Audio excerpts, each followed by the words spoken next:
Sec, if you were given the DPWH position, ano po yung mga gagawin ninyo? Well, unang-una, no, titignan mo, tama yung ginawa ni Sec. Vince. Resignation, etc., pinakita niya sa taong bayan that we're on top of this. No?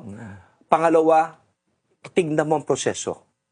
From the time of identification of a project, from the time of allocation of budget, implementation, monitoring, acceptance, tapos may rehabilitation ka, sino yan? Lahat DPWH. You need a third body independent, maski paano, na isama mo.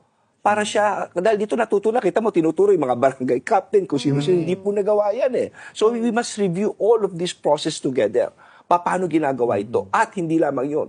Para wag masayang talaga mga proyekto, it should be iisa ang ating sagwan, iisa ating direksyon. Kung ano yung comprehensive development plan ng bawat LGU, they should harmonize. Kung hindi, kanya-kanyang gawa eh. Kanya-kanyang pasok kung ano lang gusto nila mangyari. Kaya dapat we should learn from what happened here all over the country.